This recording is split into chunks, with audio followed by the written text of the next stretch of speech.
You're at your old trusty boat you call Mighty Sparrow. I'm in the city of Mardi Gras.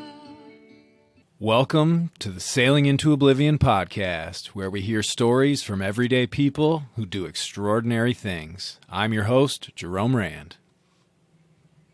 Hey, everybody, we got Brent here. Hello. Told you I'd start that way. We're on a start. Yeah, so Brent, welcome to the show. Thanks for coming aboard. Yeah, we're on thanks. Mighty Sparrow this time, which is pretty cool. Yes. And yeah, I guess I always start out the same way. You know, what are you floating on right now? Right now I have a Bristol 41.1. Nice. Okay. Yeah, it's been a lot of fun. How long have you had that? I've had it for almost 2 years now. Oh wow. Okay. And But- were you sailing before you bought that boat? Yeah, I had a little 25-footer that I sailed on, mostly on Lake Huron, some Lake Michigan. That's right. North There's the Channel. Michigan connection. Right, exactly, yes. Oh, very cool. I survived that, so I thought I'd try it again. Do people always ask you if you've done the Chicago Mack race? Some, not all. I get that all the time. Yeah, And okay. I've never done it. I've always thought Great Lakes sailing is cold and wet, choppy. I don't know. I've never enjoyed it all that much. The small little inland lakes, I love that because Right. those are usually 80 degrees in the summer. So. Yes. That's where I learned to sail when I was a kid on a little like sunfish kind of thing. Yeah. On a little inland lake, and that was a lot of fun. Very cool. What was the name of the lake? It was Lake of the Hills or something like that in Hazlitt, Michigan. Hazlitt. Wow. Yeah. Down south? It's right outside of Lansing. It's a little Okay. like bedroom community to Lansing. Yeah. Michigan, I mean, that's one of the coolest things. If you look at the map of Michigan, there's literally thousands of Right. lakes. Yeah. Oh, man, some of them are absolutely beautiful, deep water, blue, green, spring-fed. Some of them are, that tea brown, like the shallow ones and stuff. But Right. we've got quite a few up near Petoskey. You ever seen, like, Lake Charlevoix and Yeah. all that stuff? Yep. Charlevoix's pretty big. Yeah. That's got to be, I don't know, 15 miles long, 20 miles long, something like Yeah. that, if not more. I had a speedboat I used to take up there every year. Sea Ray, 24-foot bow rider kind of boat. Yeah.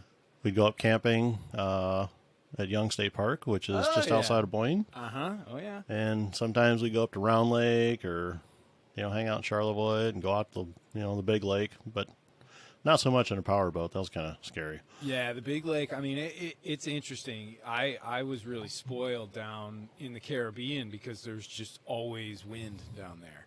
And then after 10 years or so, going back to Michigan, you get down to the lake, like, oh, what's going on? It's like a mirror. How come? And that's when people are water skiing, powerboating, and doing all that stuff. But, boy, for sailing, I just remember being shocked at how many days in a row there would not be a breath of wind out there. Right. It's either all or nothing, it seems like. Yeah.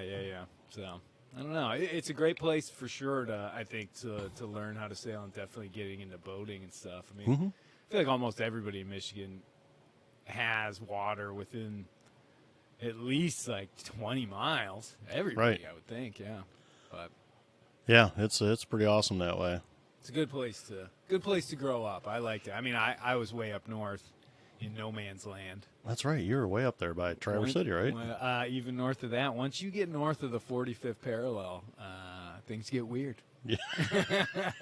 And then if you go above the Mackinac Bridge, and I love the UP, don't get me wrong. I go camping up there all the time. It's wonderful. But, boy, it's that place. I mean, there's just deer and there's trees and Yeah. not a whole lot of anything else. If winter wasn't so long up there, I would for sure love to have a piece of property or something up there because property is super cheap up in Right. UP. Yeah. Yeah. But It's great for snowmobiling, but that's about it. yeah, it's those winters. I got a buddy that their family, they live up in Marquette, and I think pretty much they start skiing in like October and they don't finish until like May. Right. I believe it. Yeah. So It's winter wonderland. yes, absolutely. Well, so As far as making the transition from sort of small boats and stuff, what was it that got you to a point where you wanted to hop on this big old beast you got over there? Let's see how that happened. I didn't sail for like 15 years. I was busy raising kids and doing the job, career, torture. Wow. How many kids do you have? 2. 2? All Yep. right. And then one day a friend of mine called me up and said, hey, let's go sailing. So we went out Lake Michigan, and I was like, wow, what am I doing? Why don't I have a sailboat? I had one, but I got rid of it because I didn't have time to take care of it. Yeah. And Like so, small one or what? Yeah, it was that 25-footer I had. Oh, right. It was trailerable, so it was fun. You could take it places. Like I took it to the North Channel and spent a week up there. That was pretty neat. Oh, nice. In Canada, it's a beautiful place. Yeah. And that's like just thousands of little rock islands and all that sort of stuff. Yeah, right. Yeah. Tricky navigation, though, isn't it? Because there's a lot of rocks under the water. Well, the chart seemed pretty good. We but didn't hit anything. I didn't run into too much. Didn't sink, made it back. There we go. Success.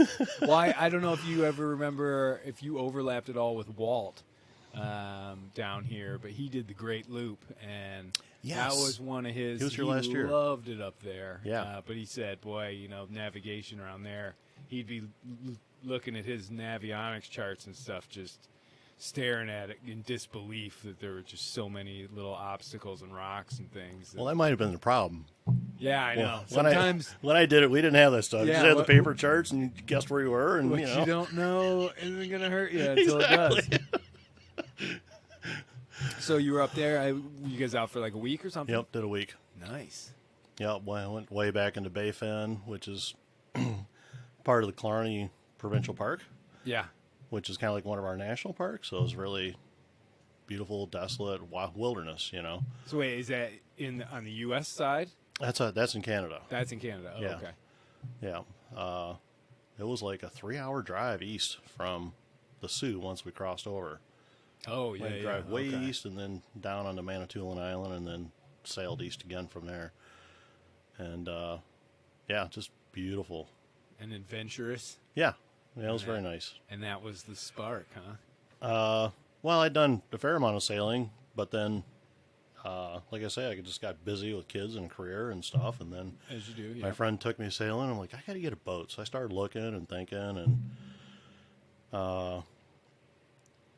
didn't find anything that really caught my eye as far as the size I wanted to live in the Michigan area. So I started looking on the East Coast and made some trips down here. And Oh, so originally you were thinking having a Great Lakes boat. yeah, right, exactly. Gotcha. Okay. Because if you can find a boat from the Great Lakes, they have a lot less wear and tear on them because Yeah, there's no salt, corrosion. Yeah, it's pretty incredible. If you go to a boatyard in Michigan and look at some of these boats, I mean, there's not a lick of rust on any of them. right, It's crazy. yeah, right. They only get used 3 months a year, and so they're minimally used. The biggest damage is busted pipes when people don't put antifreeze in them. Right. Yeah, right. You got to make sure you lay them up properly for sure. Right.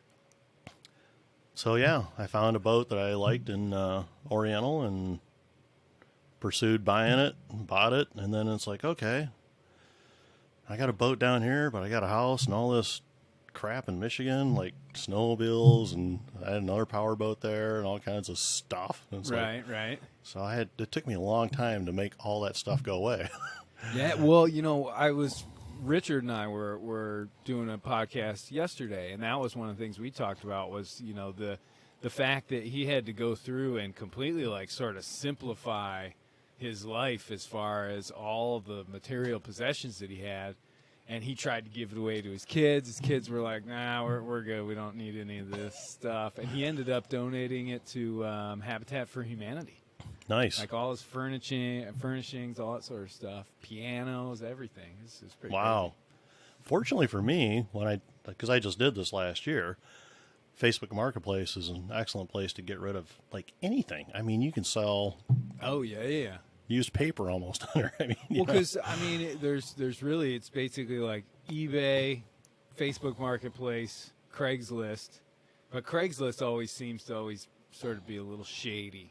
yeah, it always attracts the weirdos that are trying to scam you or something like that. I've never I just- any interactions I've ever had on it have never been great. Right, So, right. A Facebook Marketplace, huh? Yeah, I sold thousands of things on there. I just walk around my house, take pictures of shit, and Really? guess what it's worth, put it on there. If it didn't sell in a week, I dropped the price a little bit. Yeah. Didn't sell in 2 weeks, I drop it some more. Eventually, it all went away. So is that like house, car, everything? I didn't sell my house that way, but I did sell, like I had welders and drill presses and bandsaws Right. and Just all the all kinds normal of stuff. tools. Yeah, Right. Yeah. I sold a boat lift.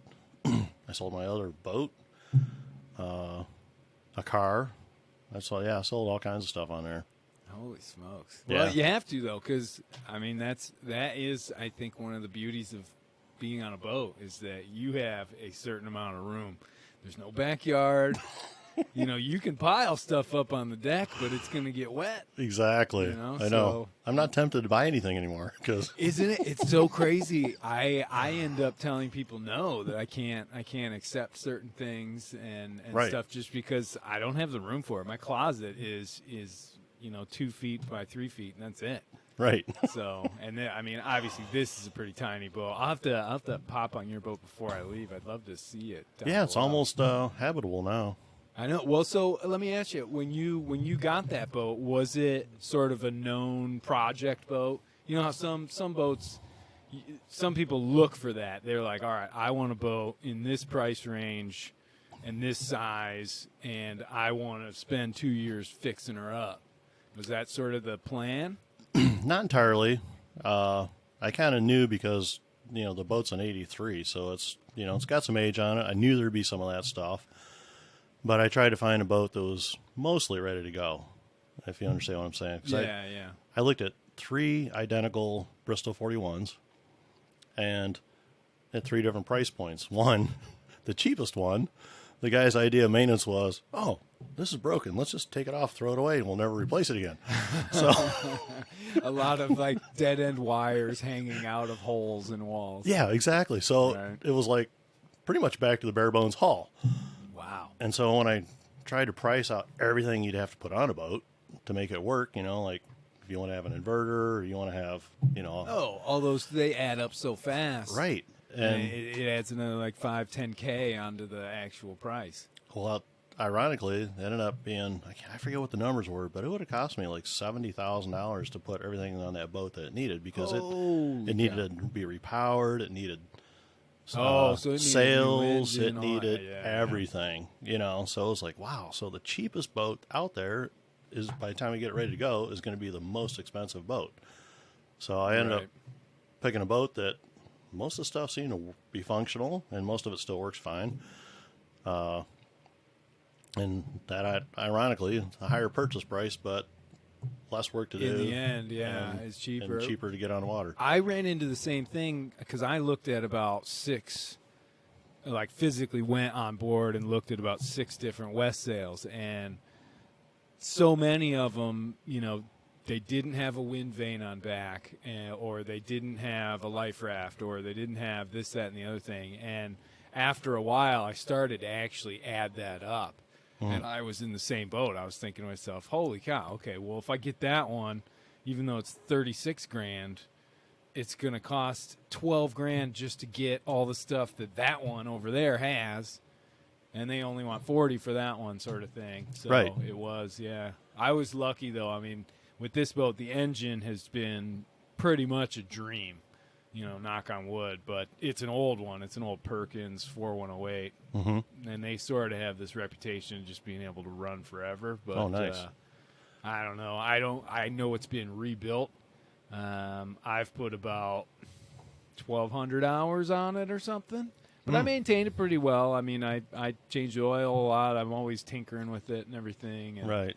I suppose that's probably the best thing you can always do. It's the neglect, and if it sits unused Right. for 2 years, you'd go and fire it up, and that's where the It cobwebs. may or may not work. Yeah, right.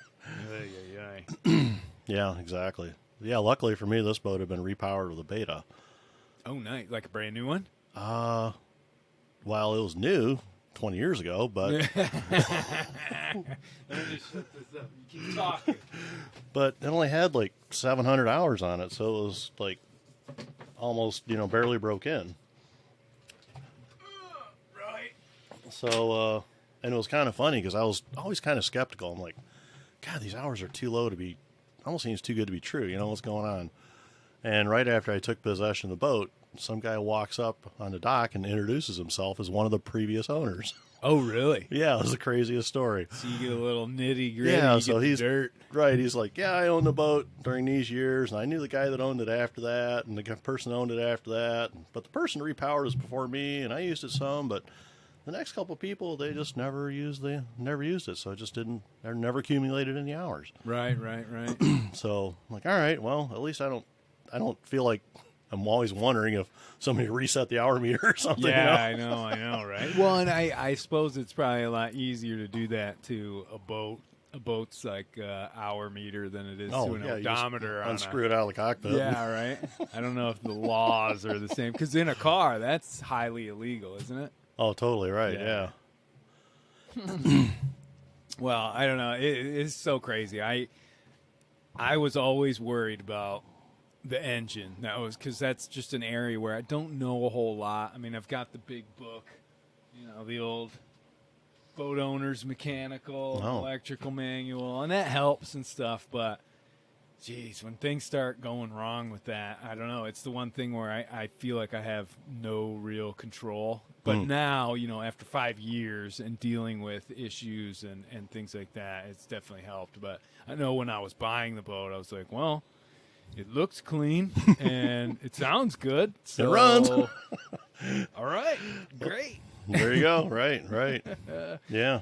But we did, the maiden voyage of Sparrow was from West Palm Beach down to the BVI. And nice. 2 days out, the siphon brake for the exhaust and everything was no good.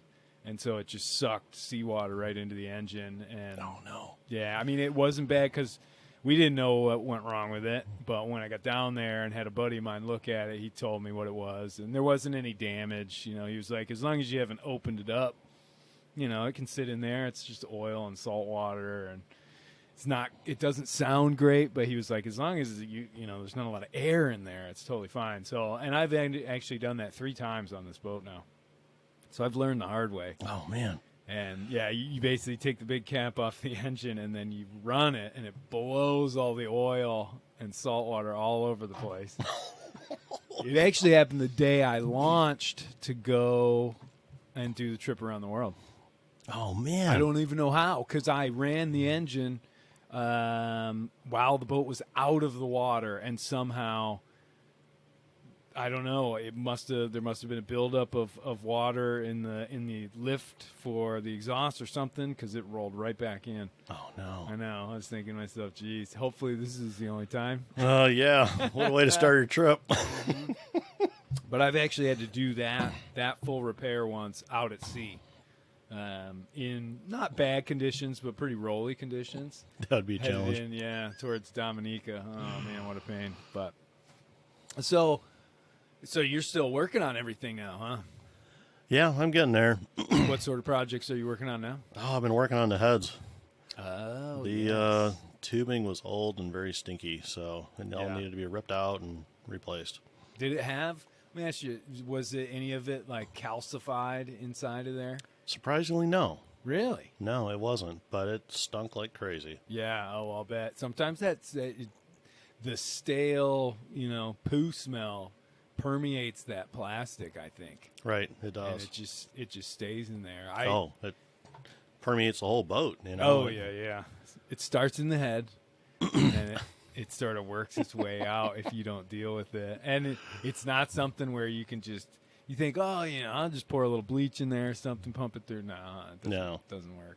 Well, it took it 10 years to get through the hose, so it's going to keep going for a while. Well, I had the one time that my system clogged up, was down in the islands, and I went to pull apart, you got to pull all the hoses apart and all that stuff.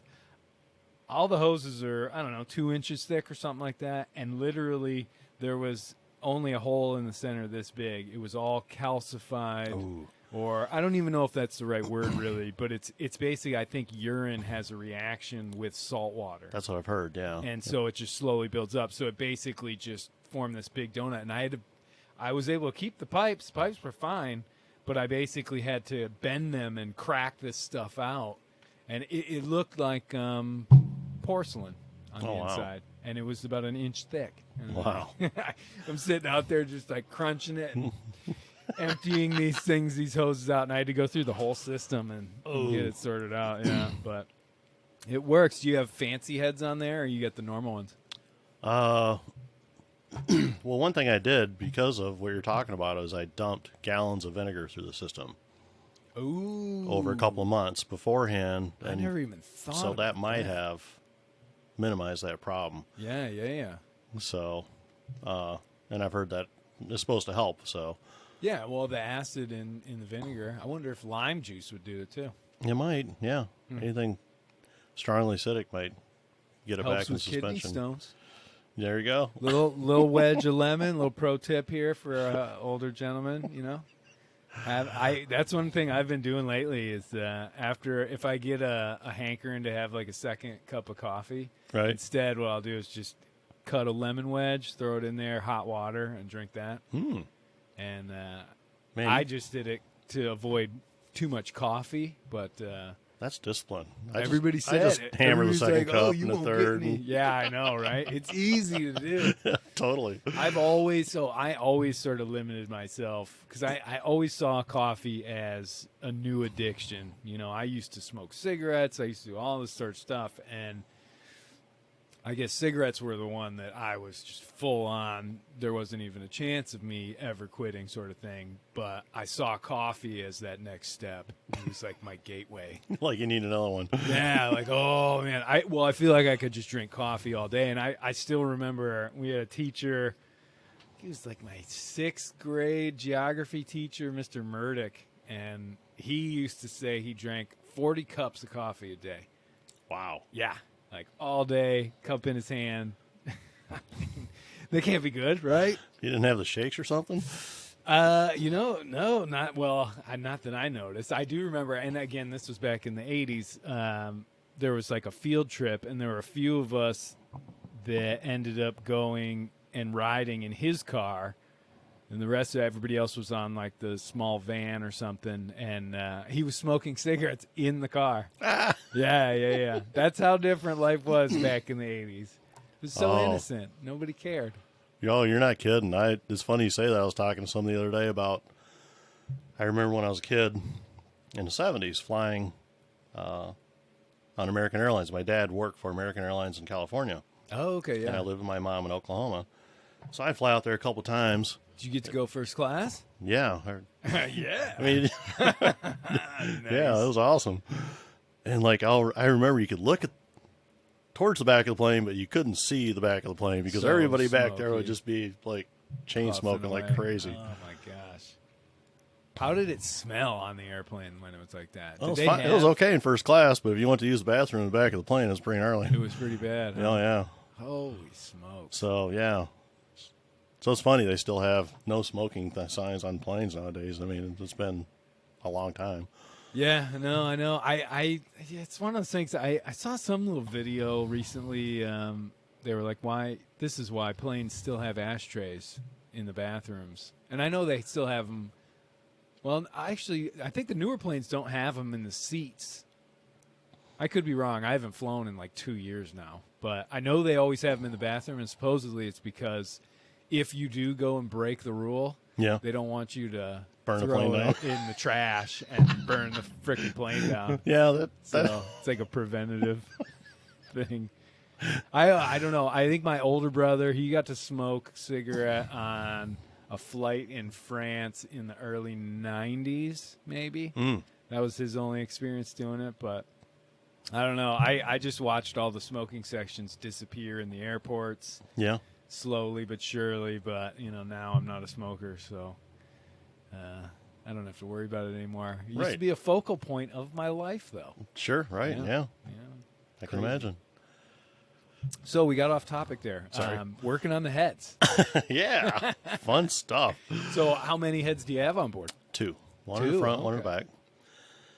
And what I figured out was that whoever did the plumbing did a terrible job because there were all these dips and low spots that would just kind of hold on to stuff. Oh, instead of it draining to the tank. Right. And so... And then you get air pockets too, right? Yeah, that too. Yeah, good point. But it just wasn't flowing, and that really, supposedly, from the stuff I read, there's this amazing lady, Peggy Hall, has a very interesting book about odors in a boat. Really? Yeah, and so I read her book, and actually I sent her an email, and she called me and talked through me about a couple things I was trying to figure out. Really neat lady. Yeah. She worked for Rare Tan for a while, and because she came out with some products, some like enzyme-based cleaners that would help with odor problems on boats and stuff like that. Yeah. And she ended up selling that to all Rare Tan. She's retired now, but really neat lady, and she has a good book, and I read through it all. It's like, oh, kind of makes sense. It all seemed kind of really basic, but yeah, I don't know. They did a terrible job, so it took me a while to make sure I didn't reinstall it the same way as before. Same way, yeah. Well, it does. I mean, especially when you add the second one. How many holding tanks do you have? Just one. Just one? Yeah. Okay. I don't know. It does get complicated. I mean, this boat is fairly simple. Obviously I have one head, one holding tank, and it's pretty easy peasy. But yeah, when you throw 2 or possibly 3 in there, and then some people have those fancy. I've seen the suction heads. I've seen the macerator pump electric ones. I don't know. This one actually came with this really fancy looking thing, and it had a macerator pump. But literally, when you hit that button, I think the amps were up. I don't think it was 20 amps of juice that it was taking, but it was close. I mean, it was like, and you had to hold it for, I don't know, 10, 15 seconds each time. Really? It was basically Wow. the kind of head that you would have on, a motor yacht, basically. And Right. this guy installed it in there thinking like, oh, this will be Jim Dandy. This is great for an offshore adventure boat. And that was one of the first things that I ended up replacing on this boat with, $130 Jobsco basic unit. There you go. And as long as you have a spare parts kit for the actual hand pump, I mean, it's bulletproof, Right. But when on that maiden voyage with my father, we ended up, because we didn't have the engine and a few other little problems, we drained the batteries at one point, and so the head wouldn't work. So the bucket came into play. Yeah, it's always good to have the backup bucket. Got to have the backup bucket, but boy, that sucks. Like, it's not fun. And luckily, I didn't have to use it because by the time, I needed it, it was already the next day. The sun came out, got the solar and all that. But the bucket. People that I was actually coaching this guy who wanted to do a trip around the world. I don't know. I think he's bailed on the whole project, but he wanted to. He was like, well, I don't want to have a head. I want to use that for storage. I'm going to just use a bucket. And we're talking about a 9-month trip around the world. Whole way? Jeez. And I'm just thinking to myself, dude, every day you're going to be using that. You're probably going to want, a nice little, put some pictures up in there. Make it enjoyable. Get some incense. I don't know. I can't imagine trying to use a bucket in really rolly seas. You're going to bounce around the boat.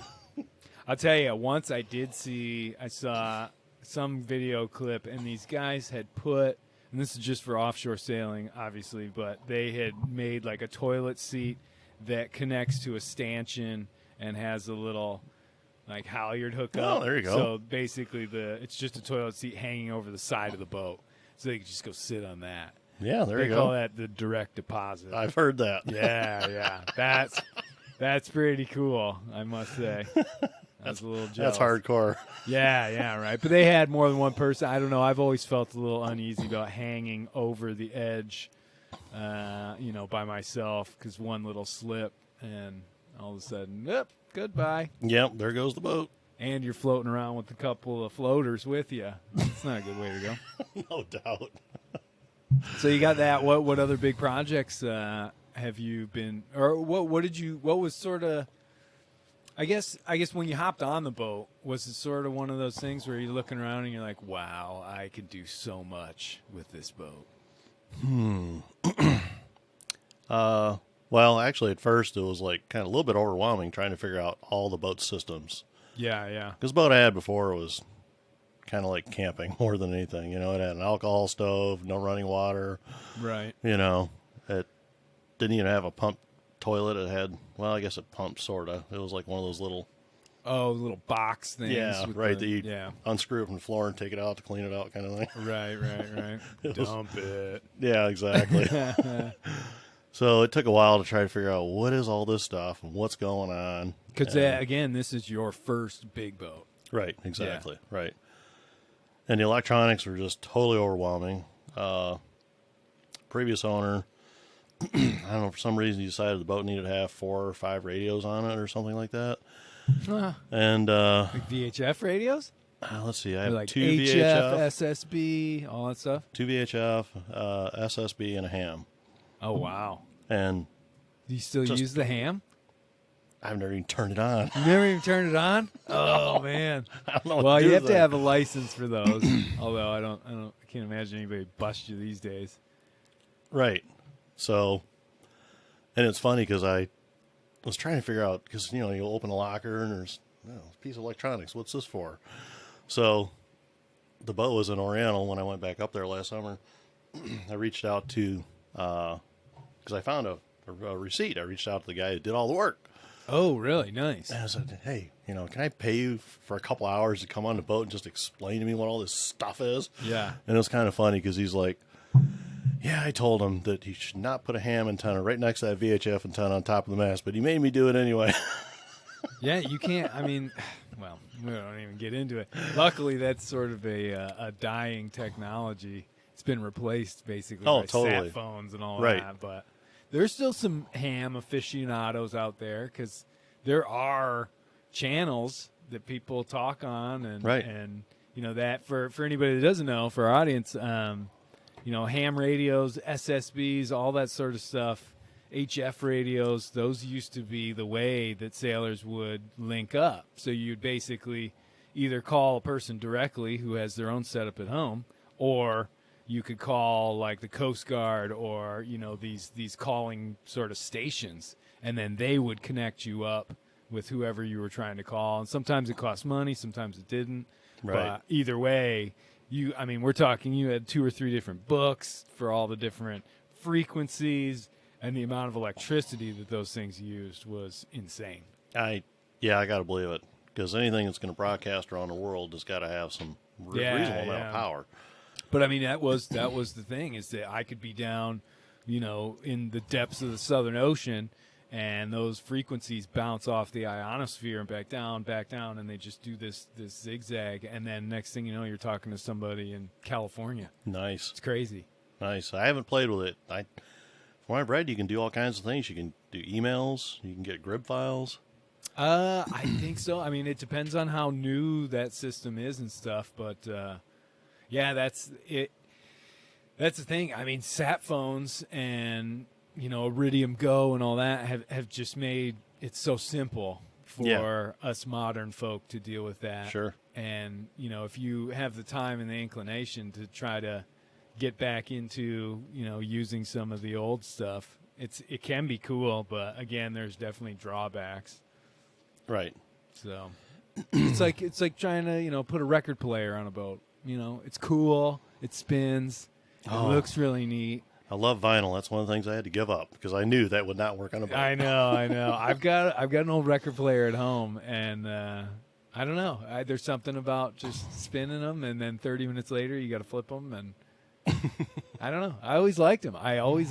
Much. It seems somehow to be much more fulfilling than plugging in Pandora. Well, the sound quality is probably better. You know, I got to ask you this, though. Do you really think that? Because when I listen to a record, I just hear a lot of in the background. But I do know that they say the actual frequency of that, you know, like the sound wave and everything is smooth compared to the digital, which is just harsher. Yeah. So you're missing some of the actual. Yeah, it's definitely sound. smoother, nicer sound, I think. Yeah, I enjoy it. But I used to build my own tube amplifiers and stuff like that.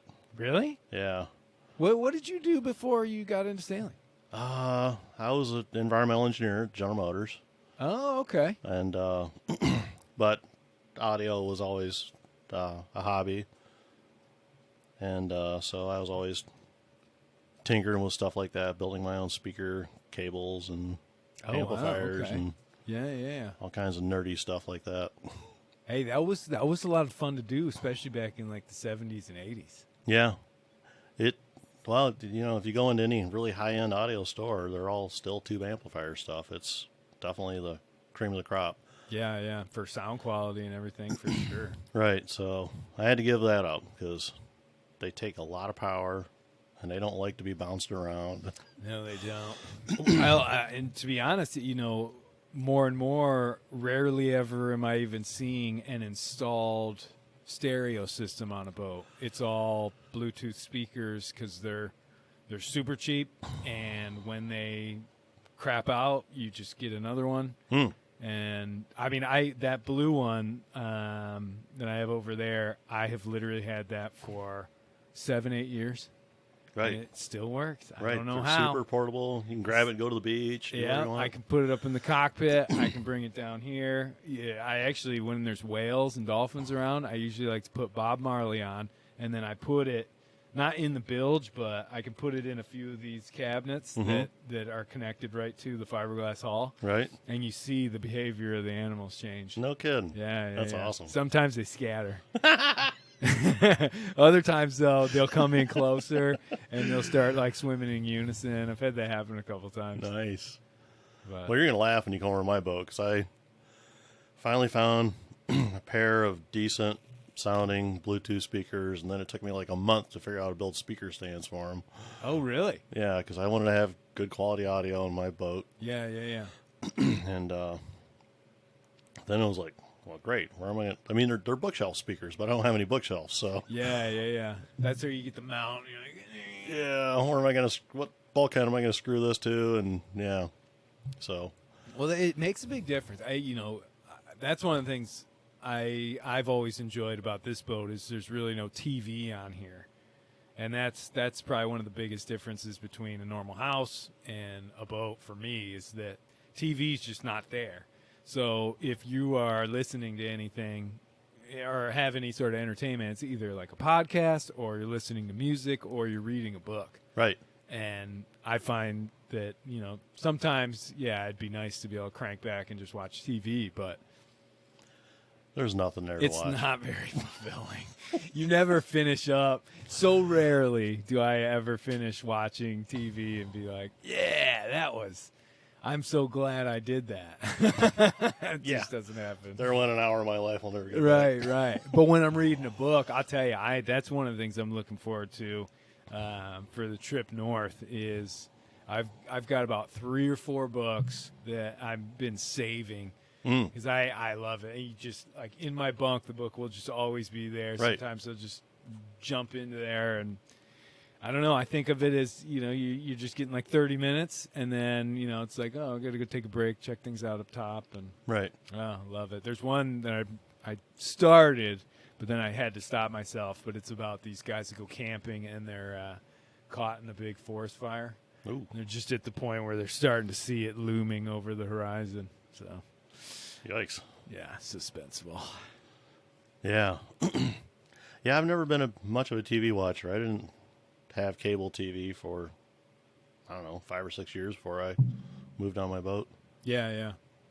There's a TV in the back bedroom, but Gotta I'm not get sure. rid of that. I don't think it works. I'm not sure. I've never tried to turn it on. Yeah, how many cabins do you have on the boat? Well, it's got an aft cabin because of the center cockpit. And so is that the master stateroom, so Yeah, to speak? right. Big double bed and all that? It's got a queen bed. So Oh, it's- really? Yeah. Dang. It's got a little bit of room. And it's a Bristol 42? 41. 41. Yep. Man. And Bristols are built tough. It is. It's built like a tank. Yeah. Quality. I mean, they're renowned for the quality of everything. Interior, exterior, rigging, hull. I mean, they're solid boats. Well, that was one of the reasons I was attracted to it, is because it's got a solid fiberglass hull. No core, nothing. Right, yeah. no balsa core, nothing like that. I looked at, I researched probably 100 plus boats. Oh, really? Different boat designs. And I remember for a while, I was like, I really want a pilot house design boat, because that'd be kind of nice to be able to get in and out of the weather. Yeah. And be able to navigate and stuff, kind of like a Nautica or something like that. Well, you kind of have that with the enclosure. Yeah, right. But, it's shit okay. hits the fan, the enclosure's got to get Well, rolled it's up. canvas. It'll still leak sometimes. Yeah. True. But it does pretty good. I can't complain. It's the next best thing. So, Yeah. but one I looked at, I called the broker, and he's like, "Well, we almost had a buyer, and we discovered a problem, and so the boat's gonna be out of commission for a few months." I'm like, "So what's wrong with the boat?" He's like, "Oh, they found some balsa core problems in the hull." I'm like, "Okay, nice to know you." Bye. Yeah, right. Later. Yeah, I don't want that type of boat. No, well, and it's just knowing that there's that weakness.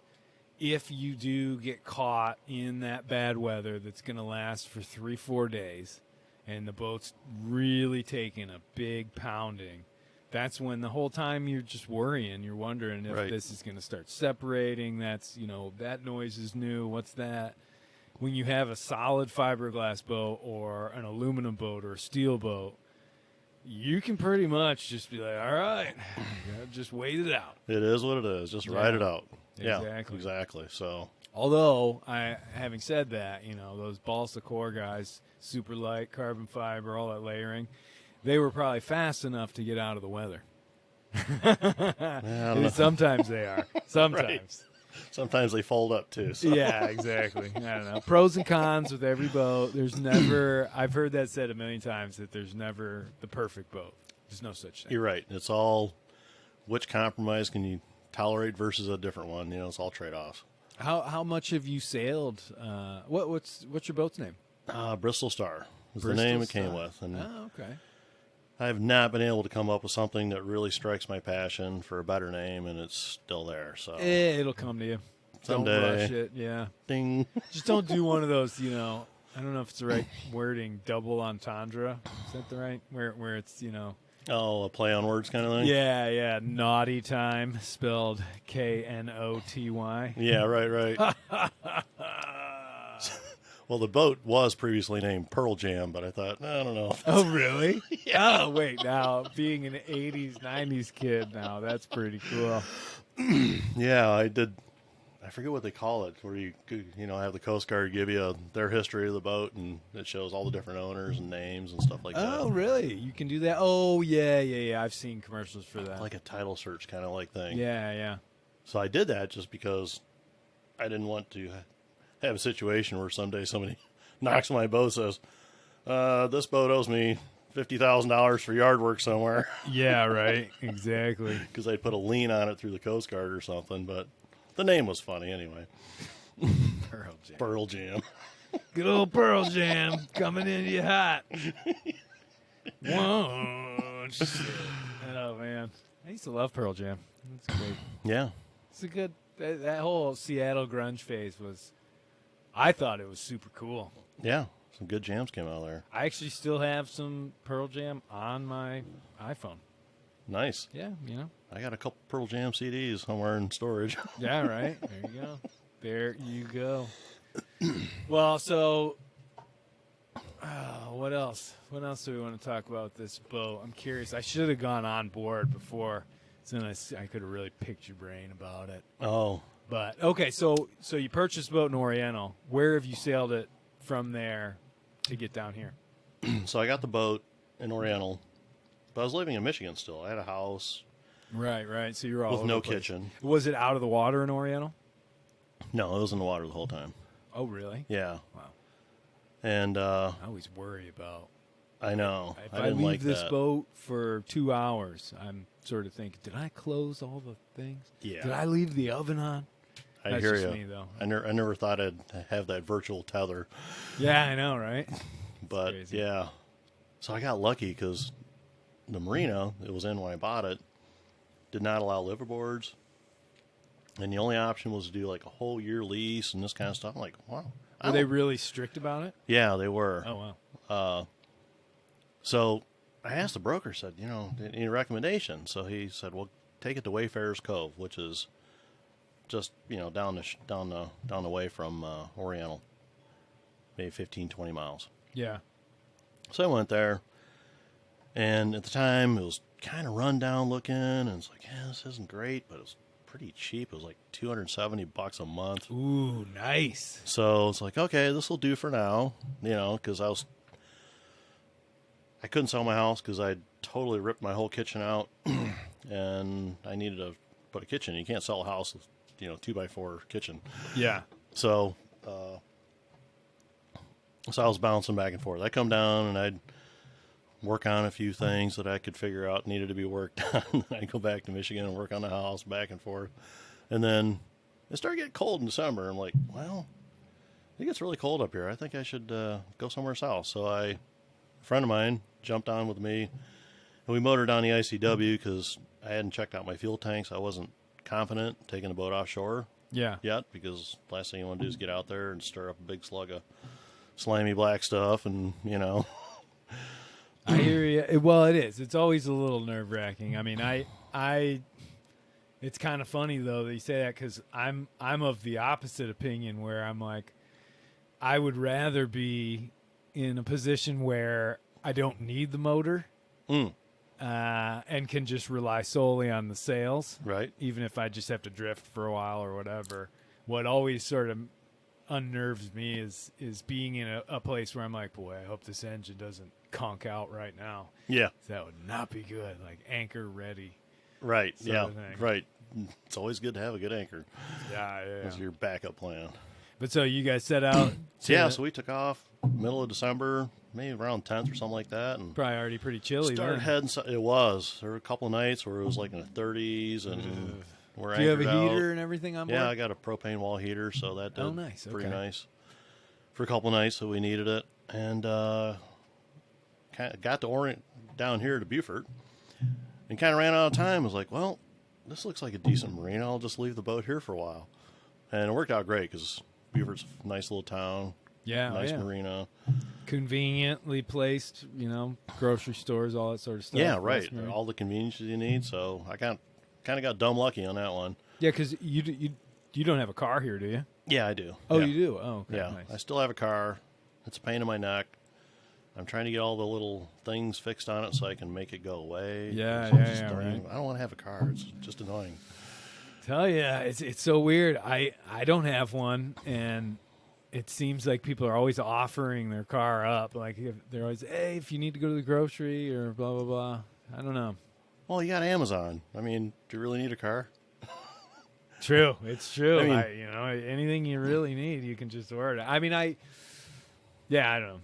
And Walt, you were talking about earlier, he really took it to the next level. He showed me how he'd get online in the morning and order all his groceries from Walmart, and he'd deliver it right here to the marina. Really? Yeah, by Oh, like wow. 2 o'clock, and then they'd let him know, and he'd go grab a cart, and he'd go up and meet the guy and get all his groceries. I'm like, wow, you really don't need a car at all. Holy smokes! So, Huh? yeah, I so didn't even know that's possible. yeah, so yeah, I'm like, wow, Walt.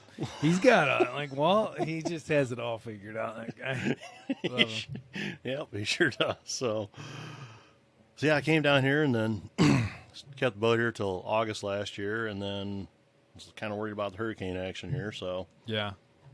sailed back up north. I was going to go to Chesapeake Bay, Deltaville. I was thinking that'd be kind of a different place to go to, but the weather turned kind of south, and the person who was with me was turning kind of green, so I decided to go into Beaufort and ended up going to New Bern and drop my boat there for a while.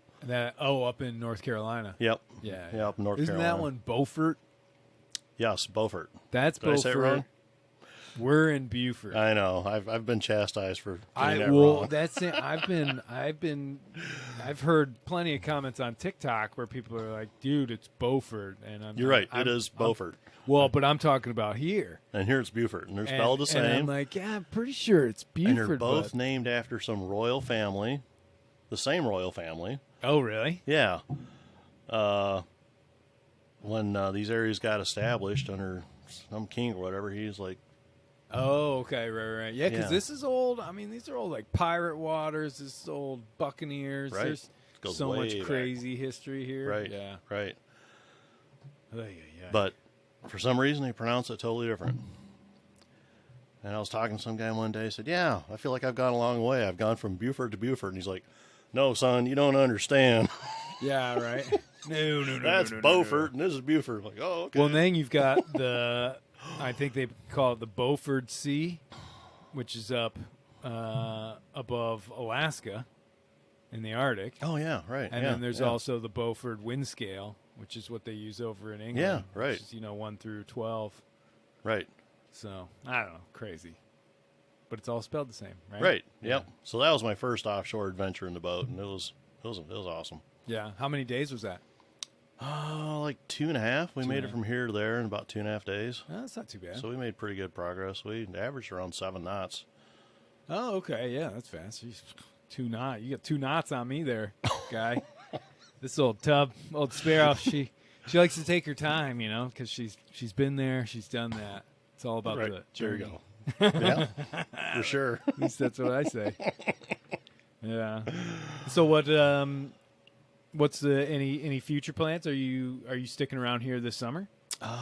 So if I can get all my stuff done, I got a short list of things that I must get done. Yeah.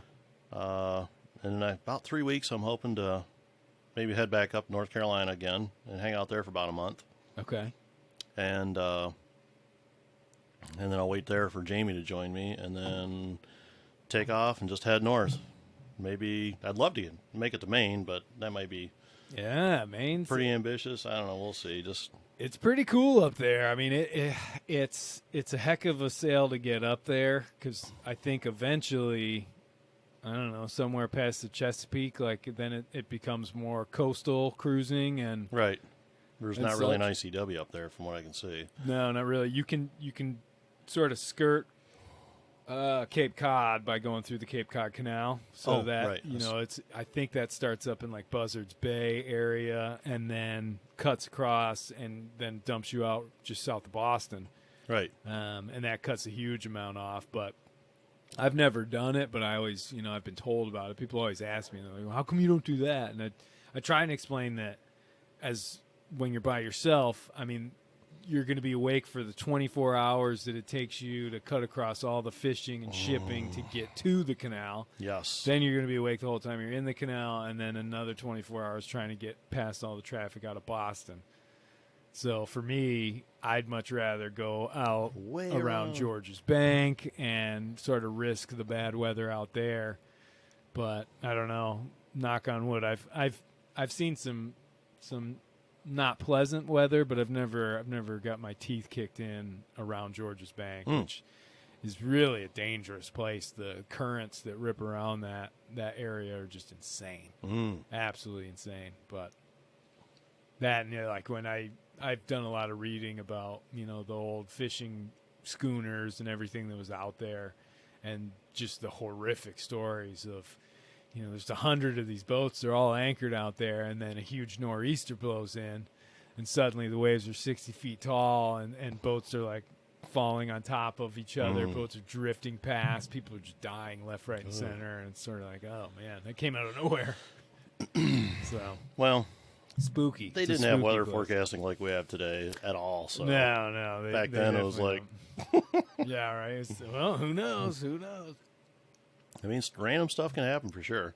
Well, there's a great still one of the coolest stories I've ever read about that area is called the Fatal Forecast, and it took place in the early or mid '80s, and it was an offshore lobster boat. I think it was called the Sea Fever or something like that. These guys go out, and unbeknownst to them, the NOAA forecasting buoy in the Gulf of Maine was being fixed, and then the one at George's Bank was malfunctioning. And so they went out with a forecast saying it was going to be pretty normal.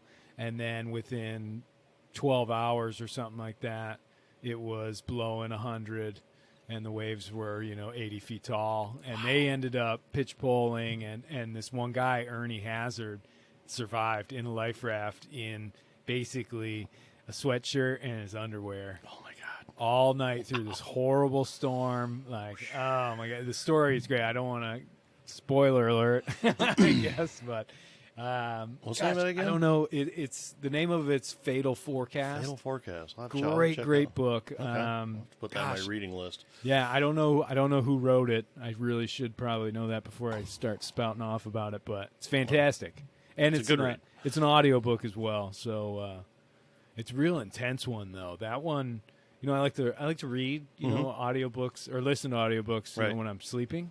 Right. But some of them, if I listen to the nightmares and things that happen in my head, like when the voice of the person's pretty intense, Right. it's kind of like, whoa, that was a weird dream. So I have to pick and choose, sort of, make sure I'm getting the right one. There you go. Yeah.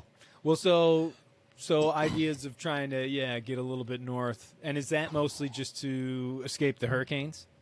Or the threat of such storms? That's definitely part of it. Yeah. Because around here, there's no haul-out option to speak of. Nah, but from what I understand, I mean, here, because we're so far up the river, you're really the damaging effect of a hurricane, which is typically waves, is pretty much nil. We get a lot of storm surge up here, and obviously the wind, but I don't know. I almost feel like it'd be a decent spot to be because if your anchor drags or whatever, you're just going to end up in this silty muck. Yeah, you have a point there. But I've met a couple people that told me about, what was the hurricane? Florence, was that it that came through here? Florence came, No. and then Matthew. Matthew, I was think the was last one, yeah. big one where here at this marina, the docks got so high that it popped those little cones off the pilings. Now, is that the one that destroyed Datow? That I'm not sure. Oh, okay. I've seen the pictures. There's actually some pictures up in the lounge of the walkway and everything. You submerged underwater, and I need to go find those. it's pretty cool. Yeah, I was just looking for like new books and stuff up there. Huh. Nice.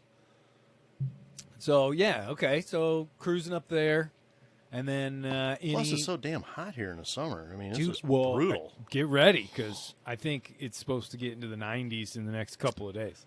Yeah. And that's where I know it's time to go north. Right. It's like, holy smokes, 90 is just anything up in that range. Because I don't have any AC. Obviously, you must have AC on your boat, right? Yeah, I do. Yeah, I bet you do. Got your fancy heater when it's too cold. Got your AC when it's too hot. Freaking luxury liner. But you got to be plugged into the dock for it to work. So Yeah, that's true. if you're out cruising and anchoring, it doesn't do any good. It just takes up space.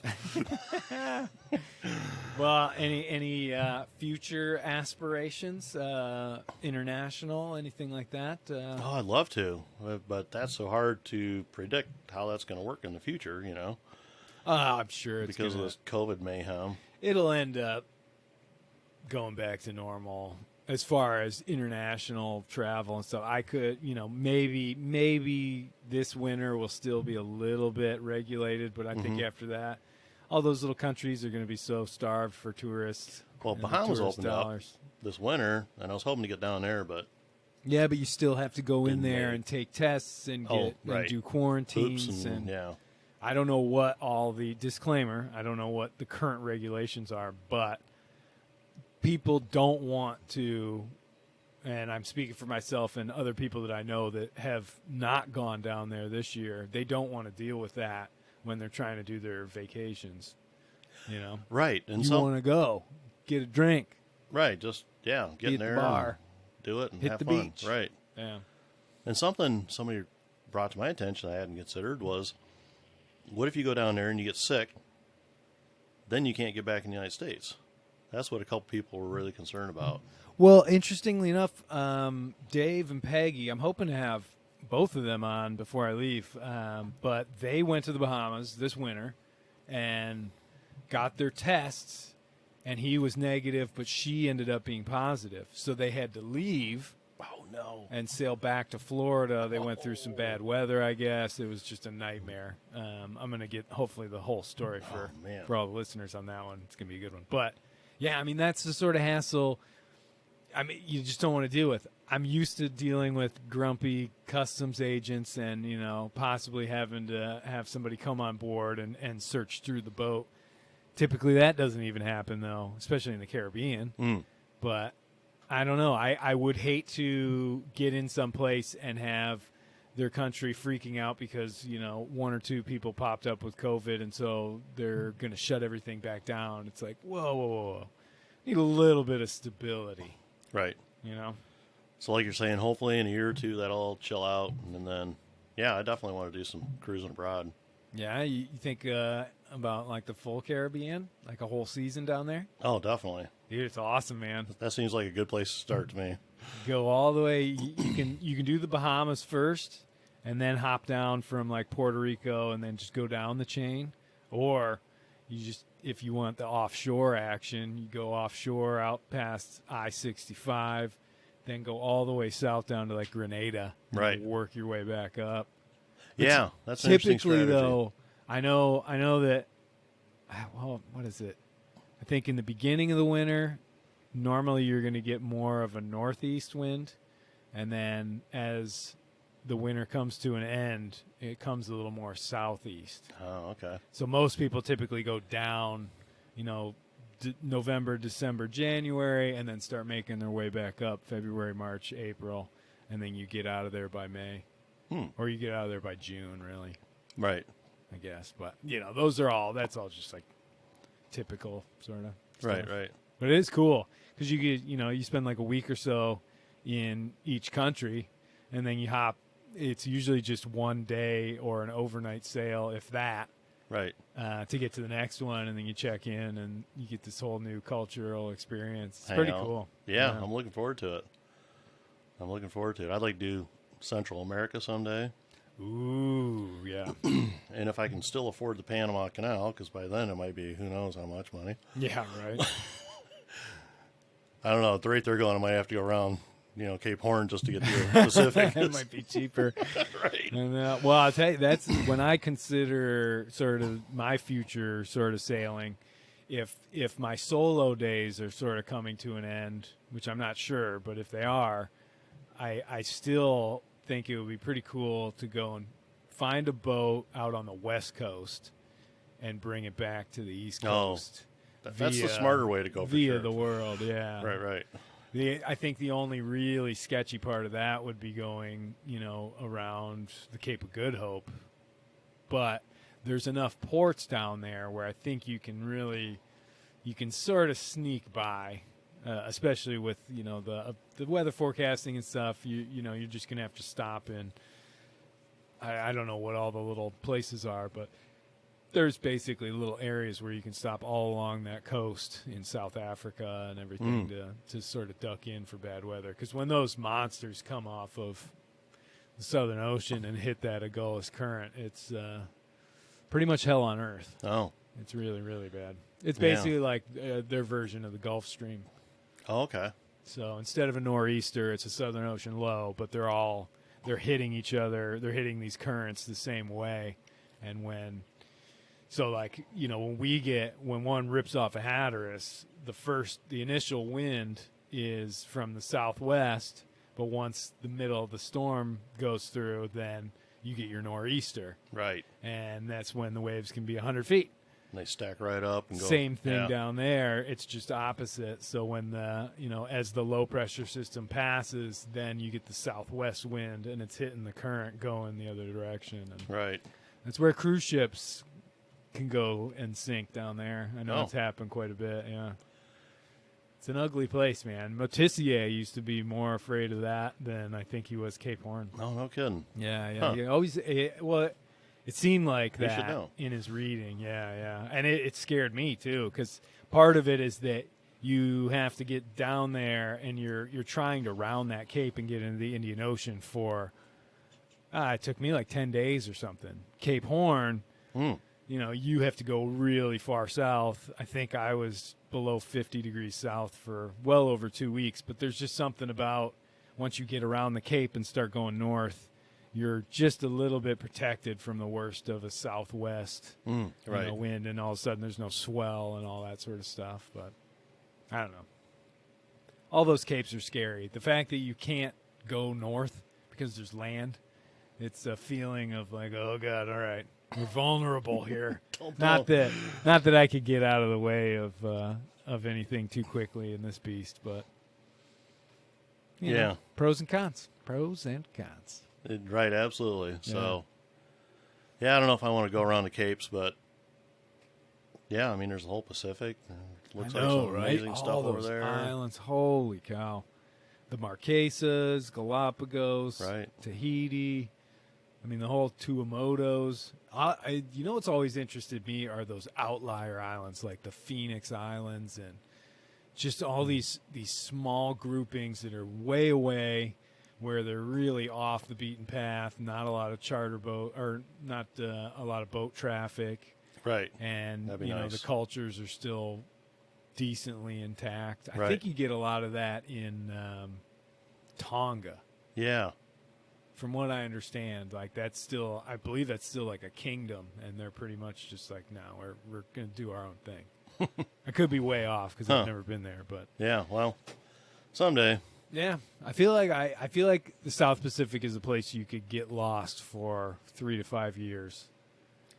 I met a guy up in New Bern that he and his wife went through the South Pacific and all that, and it took them 5 years to get around. Really? I think part of that was because they just loved it. Yeah. They kept well, getting lost. there are places where you can haul your boat, on these little islands. They just dig ditches for the keel. And then they'll place the boat in there, and it's pretty well safe from their cyclone season and all that. So, yeah, who knows? Might be in the future. There you go. Would be interesting. I mean, this boat would take it for sure. This boat definitely would. But if I'm going to be going in and out of reefs and all that sort of stuff, that's a trip where I'd want to have 3 or 4 other people on board. Oh. Yeah, so it wouldn't be on this boat. Right, so you'd have some help for sure. Yeah. My idea, I think, for whenever that time of my life comes would be to get a boat in that 60-foot range that is really just like kind of like, have you ever seen Captain Ron? Oh, yeah. When they walk up to the boat at the dock and it's sort of leaning over and it's just bucking up and down. That's the kind of boat I'm looking for that I can then work on and fix up and do all that and then invite, 4, 5, 6 people on board to go and share in as much of the adventure as they want. But, having a few extra people and stuff, I think that just that would be a pretty cool chapter, I think, in life, Well, definitely make those overnight passages a lot easier because you can do watches and. Oh, yeah, yeah. Well, and I could be, sort of the old man of the sea, too. Like, you guys got it. I'll be down below. Quit screwing around. I don't think I would be like that, but you never know, Power corrupts. When I was looking at boats, I was up in Maryland, and there was a boat, and I'm looking at it and thinking, that's an interesting looking boat. What is that? And one of the brokers is like, CT-54, which I think is the Captain Ron boat. But I'm. Oh, really? Yeah. I'm like, okay, yeah. But I'm thinking, it's too much boat because. Yeah, I mean it's big.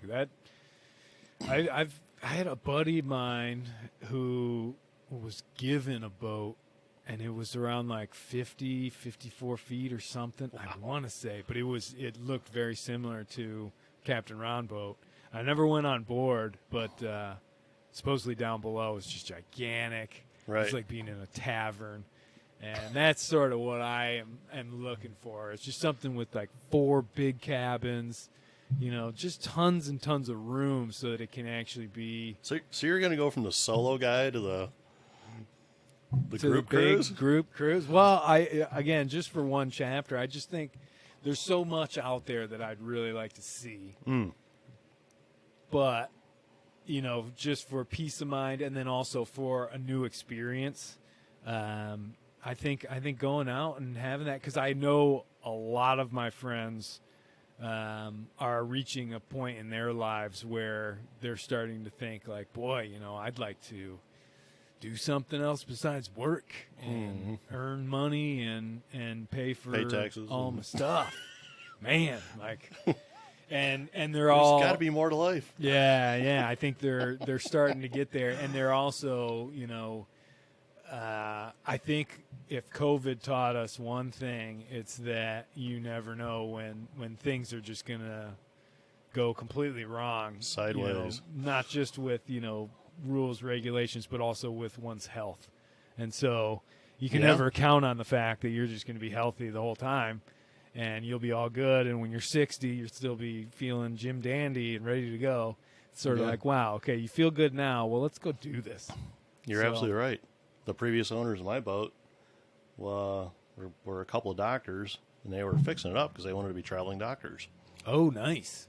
And he Boy, suddenly got brain cancer and died just like that. Really? Yeah. And so, there's a lot of boats that have been fixed up and nothing happened but broken dreams, Yeah. Oh, yeah. So they have a whole fleet out in Hawaii called divorce boats. It's serious. It's a real thing. You're looking for a cheap boat, go out to Hawaii, because I guess these guys, it's sort of a cliche is, they'll be like, I'm going to go sail around the world. And they go buy a boat on the West Coast and they go by themselves. They always call them divorce boats because supposedly they've left their wives or whatever. And then they make it to Hawaii and then they sell the boat and fly home. Like, boy, that was tough. So there's a whole bunch of divorce boats out there. Yeah. I've heard there's some places where you can get some really good bargains. I learned about that too late, but Yeah, no, me too. And once I started working in boat yards, I realized that a lot of boats in boat yards are actually owned by the boat yard because the people stopped paying their fees, and after a set amount of time, then the boat yard has it, and they just want to get rid of them because they're taking up space. And so, you get in with a couple good boat yards, you might be able to find yourself a steal of a deal. That's what I'm hoping will be the route that I get to take. Plus, the boat's already in the boat yard, so you can just start working on it right there.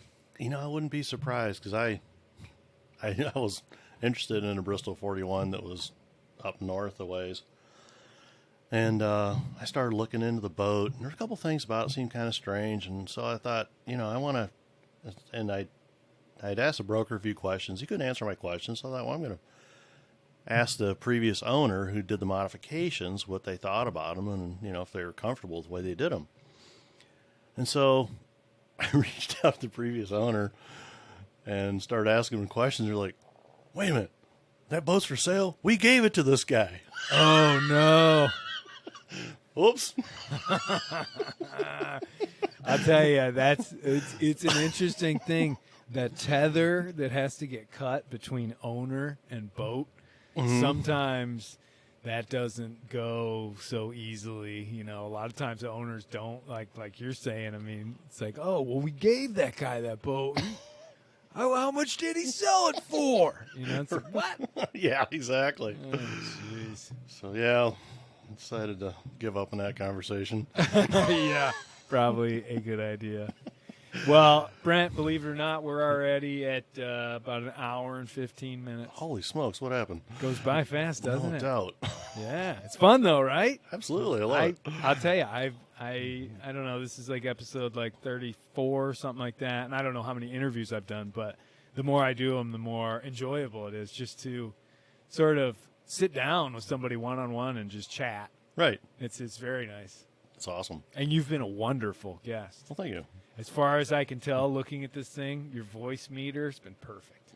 Oh, nice. Yeah. That's good. That's the trickiest thing. That's where the only pressure is on me as far as production, just making sure that the voice levels are okay, because I've had, in the beginning, it was a little tricky. You could hear me, but you couldn't hear the other person, but I'm very used to speaking in a mic. I listened to one or two of those, and you could tell they were getting far away. Yeah, exactly. So, it's always a work on it. But any parting wisdom for the audience? Life is short. Enjoy it. There you go. Couldn't said it better myself. Thank you very much for coming on the show. Thank you. Enjoy it. Hey, everybody. Thanks for listening. And if you enjoy the podcast and want to support it, just go to podbean.com and you can become a patron and keep the show on the air. Also, if you like the music at the beginning, the album is called Deep Teal, and the artist is Adrian Edson. It's available on Amazon Music. And if you want the full story of the trip around the world, the book, the Kindle book, and the audiobook can all be found on Amazon.com. Sailing into Oblivion, the solo nonstop voyage of the mighty Sparrow. Fair winds and following seas.